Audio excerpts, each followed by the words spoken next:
రేవంత్ రెడ్డికి హైకోర్టు మస్తు షాక్ ఇచ్చిండు.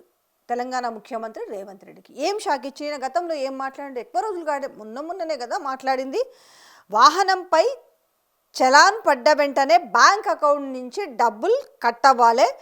ఎవరైతే వెహికల్ కొనుక్కుంటారో ఆ రిజిస్ట్రేషన్ చేయించడానికి వచ్చినప్పుడు ఎవరైతే వెహికల్ కొనుక్కుంటారో వాళ్ళ బ్యాంక్ అకౌంట్ వివరాలను కూడా అటాచ్ చేయాలి.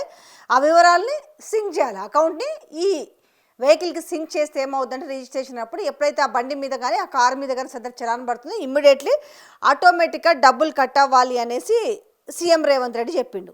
అయితే ఇక్కడ ఏమైంది అని అంటే తీరా కోర్టు ఏం చెప్పింది, హైకోర్టు అంటే పెండింగ్ చలాన్లు కట్టమని వాహనదారులని బలవంత పెట్టద్దు, ఏడబడితే ఆడ అంటే బండి కీసులు లాక్కుంటుంటారు కదా, మనం ఇప్పుడు చలాన్లు ఉన్నాయి ఇప్పుడు కట్టారా మీరు అనేసి జనరల్గా ఈ ఎక్స్పీరియన్స్ చాలా మందికి అయి ఉంటుంది.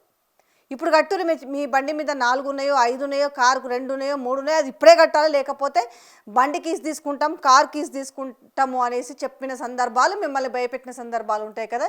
ఇక నుంచి అలా బిహేవ్ చేయొద్దు ట్రాఫిక్ పోలీసులు అని చెప్పేసి ఏంటి వాళ్ళని బలవంత పెట్టొద్దు, పెండింగ్ చలాన్లు కట్టమని, అలా స్వచ్ఛందంగా చెల్లిస్తేనే వసూలు చేయాలి, లేకపోతే నోటీసులు ఇవ్వాలని వ్యాఖ్యానించింది హైకోర్టు.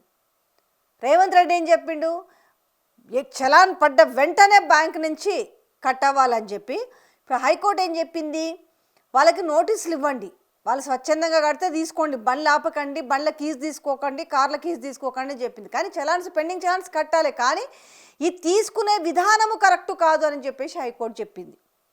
ఎందుకంటే ఈరోజు ఇట్లా చలాన్ పడగానే అట్లా డబ్బులు కట్ కావాలంటే దాని దగ్గర రోడ్లు ఉండాలి, అన్నీ ఉండాలి, దాని దగ్గర ఫెసిలిటీస్ అన్నీ ఇచ్చినప్పుడు ఆ ఒక్క ఏదైతే ఇట్లా పడగానే అట్లా తర్వాత చలాన్లు కూడా కొన్ని ఎంత ఘోరంగా కొడుతుంటారో అది మీకు తెలిసిన విషయం, నేను కొత్తగా చెప్పాల్సింది లేదు.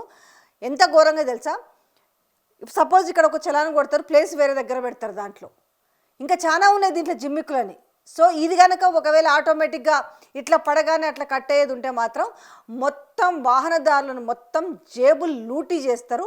బట్ ఈరోజు హైకోర్టు మాత్రం ఇచ్చింది, దయచేసి మీరు తీసుకునే విధానం ఇది కరెక్ట్ కాదు, ఈ విధంగా కాదు తీసుకునేది, వాళ్ళకి పెండింగ్ నోటీసులు ఉంటే చలాని నోటీసులు ఇవ్వండి అని చెప్పింది.